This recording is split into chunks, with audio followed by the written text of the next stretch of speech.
Alléluia, béni soit l'Éternel des armées, que Dieu vous bénisse ce matin. Amen. Alors, bienvenue à l'école prophétique Les Aigles en Nation. Nous avons comme ça 12 mystères pour la prise territoriale spirituelle pour votre église. Les 12 mystères pour la prise territoriale et spirituelle pour votre église. Alléluia. Amen. Alors comme ça, le premier mystère, c'est la voix et la direction du Saint-Esprit. Selon Josué 1, le verset 3 à 4. La voix et la direction du Saint-Esprit. Exode 30, le verset 21. Alors le deuxième secret, le mandat divin pour la possession territoriale divine. Le mandat divin pour la possession territoriale divine. Il faut comprendre que vous ne pouvez pas posséder un territoire, premièrement, sans la voix et la direction du Saint-Esprit. C'est Dieu qui parle à Josué, dans Josué 1, le verset 3 à 4. Il lui dit, tout lieu où fleuera la plante de tes pieds. Josué, malgré qu'il était quelqu'un qui a servi un grand prophète dans la dimension de Dieu, il ne pouvait pas prendre les décisions aussi parce que il était déjà dans le terrain de la prédication, le terrain de l'œuvre de Dieu, et il était déjà mature dans la chose. Pour ce faire, il a tous les connaissances, les intelligences, les sagesses, il peut prendre la décision comme il veut pour aller posséder les territoires. Non. Ça veut déjà dire que malgré les connaissances, les intelligences, les sagesses que vous en avez, la voix de Dieu est primordiale. La voix de Dieu doit être prioritaire pour posséder un territoire. Alléluia. Amen. On peut voir encore ça dans Exode 30, verset 21. De deux, le mandat, comme je dis, le mandat divin pour la possession territoriale divine. La Bible dit dans Somme 2, 8, demande-moi les nations, je vous les donnerai en possession. Demande-moi les nations. Ouais, il y a les nations. Vous ne partez pas prendre les nations là, parce que vous voyez les nations. Amen. La vision d'un territoire est déterminée par la possession de ce territoire. Il faut d'abord la vocation divine pour la possession de ce territoire. Parce que nous savons que lorsqu'il y a une vocation divine, il y a un mandat qui est relâché de la part de l'Éternel des armées pour que vous possédiez ce territoire. Amen. Alors le troisième point, la consultation diplomatique des chefs de terre traditionnels. Ce qui est très important.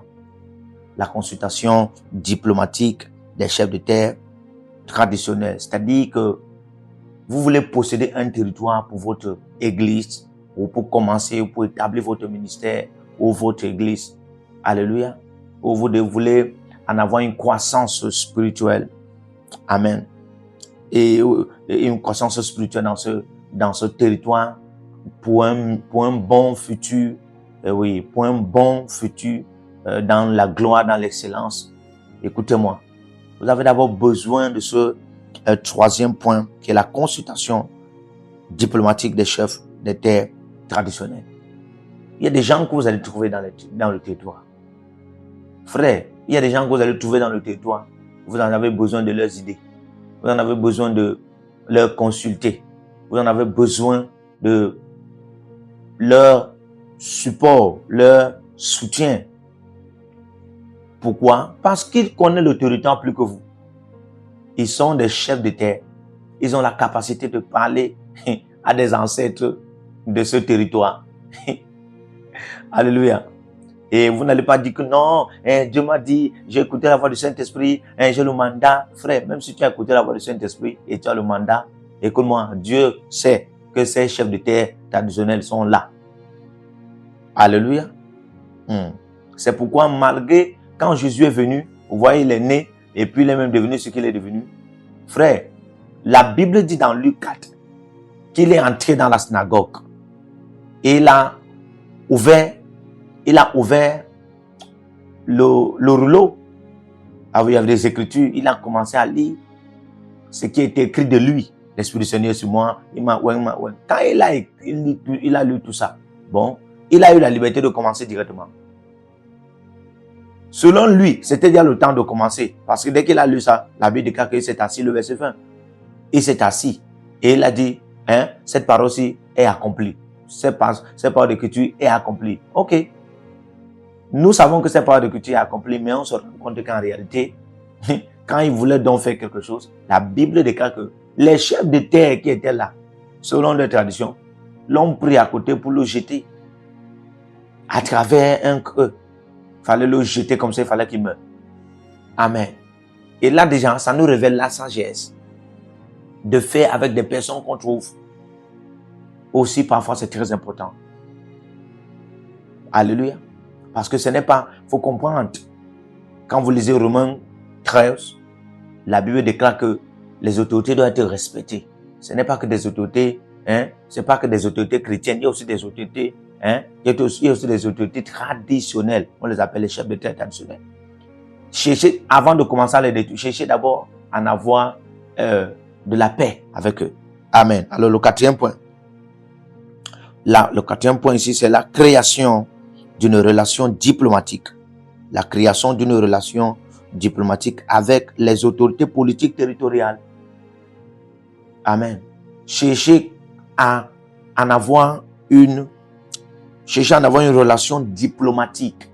Une relation diplomatique avec des autorités politiques territoriales. C'est-à-dire, vous connaissez, il y a certainement un maire, il y a certainement un député, il y a certainement un sous-préfet ou un préfet dans la place, dans le territoire où vous voulez prendre possession pour l'établissement de votre église.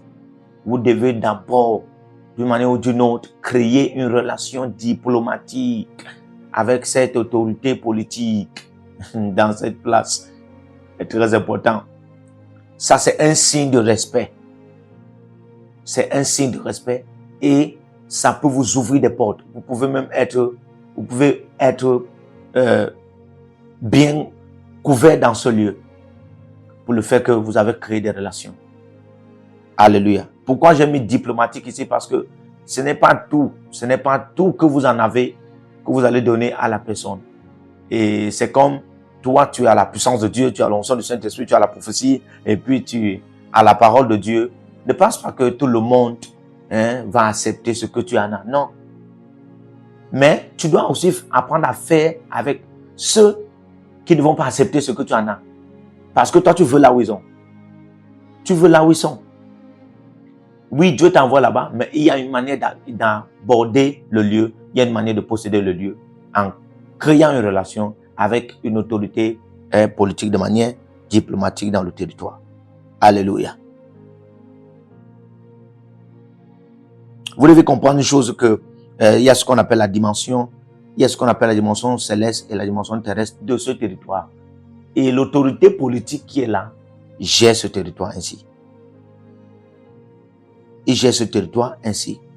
Alléluia. Alors le cinquième point ici, c'est la connexion amicale avec l'autorité religieuse territoriale. La connexion amicale. La connexion amicale. Alléluia. Ok. La connexion amicale avec l'autorité religieuse territoriale. Chercher à créer une amitié. Il y a une autorité religieuse. Ça peut être un pasteur presbytérien, ça peut être un pasteur pentecôtiste, ça peut être un prêtre catholique. Ne dites pas que comme vous êtes de l'église réveillée, de l'église pentecôtiste. Non, vous n'allez pas relationner avec. Non. Alléluia. La Bible dit dans Hébreux 12, 14, recherchez la paix envers tous. Recherchez la paix envers tous. Envers tous. Où est le mot tous là? C'est sans exception. Ouais. Que ce soit une autorité politique de la place, cherchez la paix. Vous faites ça pour la paix. Que ce soit une autorité traditionnelle de la place, vous cherchez la paix. Vous faites ça pour la paix. Que ce soit une autorité religieuse, vous faites ça d'abord pour la paix. Dans Matthieu 5, 8, la Bible déclare heureux, Matthieu 5, 8 à 9, le verset 9, heureux ceux qui procurent la paix car ils seront appelés fils de Dieu. Cherchez la paix envers tous les hommes. Cherchez la paix envers tous les hommes. C'est très important. Alléluia. Amen. Comment on va reconnaître que vous êtes fils de Dieu vous êtes fils de Dieu, vous voulez établir votre église si vous ne cherchez pas d'abord la paix. Cherchez la paix et ça va vous donner le territoire sans problème au nom de Jésus-Christ. Amen. Alors le sixième point, l'exploration spirituelle du territoire. Lorsque vous lisez Nombre 13, vous allez vous rendre compte que Dieu avait parlé à Moïse d'aller explorer Canaan. Mais avant d'aller explorer Canaan, la parole de l'Éternel qui était venue, c'était d'aller à Canaan et posséder Canaan. Mais quelque chose qui est très important ici, c'est parce que Moïse n'a pas directement appelé, délégué des gens, oh, allons posséder Canaan. Non. Il a d'abord donné la sagesse d'exploration. La sagesse d'exploration. Ça vous aide à étudier le lieu. La sagesse d'exploration. La Bible déclare qu'ils sont partis, quand ils sont revenus, et ils ont dit, en réalité, oh, le lieu, c'est un lieu où coule le lait et le miel, mais il y a des enfants d'Anak, des géants. Amen. Et Caleb et Josué, ils leur ont dit, ne soyons pas découragés, il faut y aller. Mais d'abord, il y a une figure qui se montre là, qui est l'exploration territoriale. Cherchez d'abord à marcher sur le lieu. Vous allez voir, la Bible déclare dans Genèse 12, Dieu va parler à Abraham et Dieu lui dit, va dans la terre, va dans le pays que je te montrerai. La Bible déclare que lorsqu'il est parti, 7, 8, 9, 13, des versets, il a commencé à marcher de toute la contrée et il bâtissait des hôtels. Ça, c'est l'exploration. Vous étudiez le lieu. Regardez les photographes. Les photographes, ce sont ceux qui sont envoyés pour étudier parfois les territoires, pour voir si le gouvernement les territoires sont accessibles à certains établissements, à certaines constructions qu'ils veulent mettre dans la place. Alléluia. Alors nous, les enfants de Dieu ou les hommes de Dieu, les femmes de Dieu, nous devons également en avoir cette sagesse pour la possession territoriale des églises au nom de Jésus-Christ. Amen. Le 7e point ici, c'est détecter le commandant territorial satanique et ses agents. Détectez-le. Amen. Détectez le commandant territorial satanique et ses agents. Dans chaque territoire, il y a un commandant territorial satanique et il a ses agents. Vous voyez dans Matthieu 12, la Bible dit, les pharisiens et les sadducéens accusaient Jésus de délivrer, de faire la délivrance par Belzéboul. En réalité, Belzéboul, c'est encore appelé le prince des sorciers. Le prince des sorciers. Et quand on parle de prince, on parle d'un commandant territorial qui a pour agent des sorciers, des marabouts, les charlatans. Et ceux-là œuvrent comme ça pour lui. Les devins, les enchanteurs, là, les nécromanciens, même parfois des prostituées. Prostituées. C'est-à-dire que la dimension féminine et masculine. Ces gens-là œuvrent. Ces gens œuvrent pour ce prince, pour ce commandant territorial satanique dans ce territoire. Et la Bible dit dans Marc chapitre 3, le verset 27, vous ne pouvez pas venir dans la maison, c'est-à-dire que dans le territoire d'un homme fort, pour prendre des biens, sans toutefois piller d'abord l'homme fort. Vous allez d'abord piller l'homme fort, vous allez d'abord lier l'homme fort, et ensuite, vous allez prendre les biens. Amen. C'est la sagesse que plusieurs manquent. Et c'est pourquoi ils ne parviennent pas à posséder des territoires. Mais Dieu, à partir de ce moment, nous a donné cette sagesse et vous la n'avez au nom de Jésus-Christ. Alléluia. Alors le 8e point ici, le 8e point, découvrir et exposer les desseins de la sorcellerie et ses modes de manifestation et d'opération. Très important. Très important. Découvrir et exposer les desseins de la sorcellerie et ses modes de manifestation et d'opération. Il faut toujours en avoir cette technique-là. C'est-à-dire que vous allez d'abord mettre pause. Certains arrivent dans des territoires pour posséder le territoire, pour établir son église. Ils lancent directement les combats spirituels. Non, ce n'est pas la sagesse. Ce n'est pas la sagesse. Alléluia. Vous allez lire dans Marc chapitre 5, le verset 1. Vous allez voir, Jésus entre dans le pays qu'on appelle le pays des Gadariens. Le pays qu'on appelle le pays des Gadariens. Lorsque Jésus entre, quelque chose s'est passé. La Bible déclare que le fou qui était au cimetière Le fou qui était au cimetière. C'est-à-dire que si vous étudiez bien, l'aspect géographique de ce lieu, vous allez vous rendre compte que entre le bord de l'eau qu'ils ont atteint quand ils sont arrivés, c'est-à-dire que c'était l'entrée de gare du pays de Gadarien, et le cimetière, il y avait une longue distance, il y avait une forte distance. Alors, s'il y avait une forte distance, comment se fait-il que c'était facile pour le fou d'atteindre le bord d'eau où la pirogue de Jésus et ses disciples a garé? Ça révèle combien de fois il y avait des esprits, il y avait des esprits qui étudiaient le lieu, qui dominaient le lieu. La preuve en est que dans Marc 40, quand Jésus a lancé à l'homme, il a dit, passons à l'autre bord. La tempête s'est levée en pleine mer. La tempête s'est levée en pleine mer. Mais vous allez voir seulement la tempête. Comment la tempête ne se lève pas en pleine terre? Quand il disait qu'allons à l'autre bord, ce n'était pas en pleine mer qu'il disait ça. C'était d'abord en pleine terre. Mais dès lors qu'il a dit ça, il fallait que la tempête se lève en pleine terre. Mais non, la tempête ne s'est pas levée en pleine terre. Plutôt la tempête s'est levée en pleine mer. Et là déjà, ça vous révèle que c'était une principauté. C'était un commandant territorial qui avait déjà lu les pensées. Il étudiait. Lui, c'était un gardien. C'est un gardien et il étudiait qui va entrer, qui va sortir. Il est comme une sentinelle satanique. C'est comme ça les commandants, les commandants territoriaux sataniques. Ils sont des gardiens des lieux. Ils sont des gardiens des portails, des territoires. Ils veillent sur ce qui va entrer et sur ce qui va sortir. Toi, tu es en train d'entrer dans le territoire là pour établir l'église. Et tu penses que tu ne vas pas d'abord faire la guerre avec lui. Tu vas d'abord le lier. Alléluia.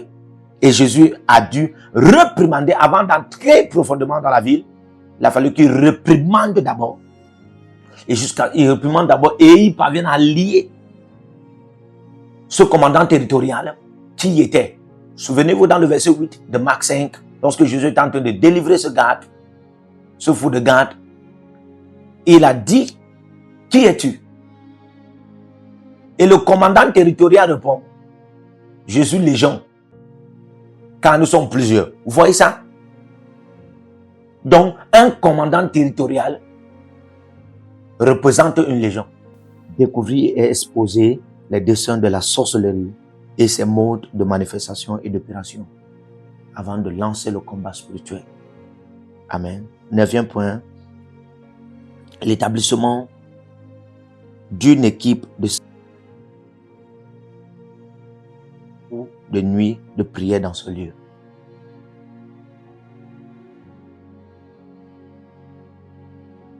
Alléluia. Dieu lui-même a parlé à Ézéchiel.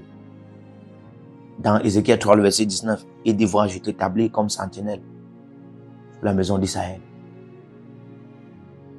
Il peut voir ce qui va entrer, ce qui va sortir. Il peut intercepter par intercession.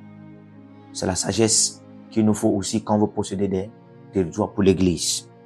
10e point, renverser et détrôner le commandant territorial satanique et ses présences de ténèbres de sa dimension céleste et sa dimension terrestre territoriale. Vous devez comprendre qu'il faut d'abord détrôner le commandant territorial satanique de ce lieu, dans sa dimension céleste et sa dimension terrestre. Et ses présences, si vous en avez la victoire sur cette dimension, parce que c'est lui qui œuvre dans les cerveaux, les subconscients, les conscients des hommes, et même dans les âmes, les esprits des hommes, dans la nuit comme dans le jour. À partir de son établissement dans ce territoire, dans la dimension céleste et terrestre. Parfois, vous établissez des églises dans des endroits, personne ne vient. Vous avez des problèmes, personne ne vient. Personne ne vient. Personne. On ne paie pas la dîme, on ne paie pas les offrandes. Les gens dorment à l'église parce qu'il y a une force de commandant territorial satanique qui est au-dessus d'eux. Alors, le 11e point. Ouvrir les portails célestes du royaume des cieux pour une connexion aux actualités de Dieu de manière permanente. La Bible déclare dans Jean chapitre 1, le verset 51, Jésus dit, Jésus étant sur la terre de Nazareth. Nazareth était totalement pourri. Et Jésus doit établir quelque chose de grand. Amen. Il dit, désormais vous verrez le ciel ouvert. Désormais vous verrez le ciel ouvert. Les anges montent et descendent. Ça, c'est la mentalité de quelqu'un qui veut posséder le territoire pour établir son église. Hein? Il doit pouvoir en avoir la sagesse pour ouvrir les portails célestes. Pour l'établissement des anges de Dieu dans ce territoire. Amen. Ok. 12e point. Le relâchement et le positionnement. Le relâchement et le positionnement. Le relâchement et le positionnement des anges territoriaux dans tout le territoire de votre église. Intérieur comme extérieur. Et les angles, les entrées, leur devant et derrière, par intercession et consécration spirituelle de lieu. C'est-à-dire que vous avez la capacité de relâcher et de positionner les anges dans des coins et des recoins, les angles extérieurs, intérieurs. Et vous le faites par consécration spirituelle du lieu. Alléluia. On peut voir ça dans 2 Rois. Dans 2 Rois, lorsque Élisée va arriver dans la ville était détruite. La ville connaissait la stérilité et la mort. C'est-à-dire que les gens n'accouchaient pas là-bas et des gens mouraient. On lui a dit, en réalité, la ville que tu vois, elle est bonne. Mais tout est sec là. Il a demandé qu'on lui donne le sel. Et il a prophétisé. Et c'est ainsi qu'il a pris totale possession du territoire. Il y a toujours des instructions prophétiques que le Seigneur vous donnera. Au nom de Jésus-Christ. Amen. Que le Seigneur vous bénisse. Partout où vous êtes connectés au prophète Jérémie Naou, à la source de feu de Jéhovah Kabira. Donc si vous vous connectez par vos semences, vous allez puiser du feu, le feu dévorant. Donc connectez-vous maintenant partout où vous êtes. Au Togo, voici, nous avons le flux de Togo. Connectez-vous maintenant. Togo, connectez-vous et puisez le feu dans vos batailles.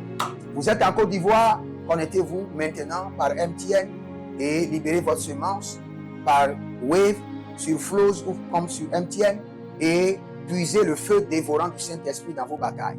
Au Gabon, maintenant prenez les contacts et libérez votre semence. Libérez votre semence maintenant. Connectez-vous et que toutes ces prières, toutes ces déclarations, tous ces enseignements deviennent maintenant votre héritage et siègent dans votre sang.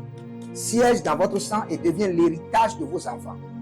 Partout où vous êtes, vous pouvez aussi libérer votre semence par REA ou par MoneyGram. Et vous mettez le nom du prophète Jérémie Naoum qui est là, sur l'affiche, et vous mettez le pays, le Togo, et vous mettez mon contact, et vous verrez la gloire de Dieu. Et le Seigneur ne manquera pas de vous bénir. Et vous pouvez aussi vous inscrire à l'école prophétique Réserve en Action, à l'Institut biblique L'Aigle de la Révélation. Vous êtes un jeune pasteur, inscrivez-vous maintenant. Et vous voulez une section de délivrance personnelle, inscrivez-vous maintenant. Vous voulez une consultation prophétique personnelle ou VIP, inscrivez-vous maintenant. Vous avez quelqu'un qui a été malade et vous voulez que je prenne soin de la personne et que je prie pour la personne. Vous avez quelqu'un qui a une maladie qu'on ne comprend pas, inscrivez-vous maintenant. Et vous verrez la gloire de Dieu. Tous ces enseignements, ces prières sont à vous. C'est votre héritage. Utilisez-les, priez avec, partagez et vous verrez la gloire de notre Seigneur Jésus-Christ de Nazareth. Et n'oubliez jamais, avant de partir, libérez vos semences et écrivez, l'Éternel a parlé, l'Éternel a agi. Shalom.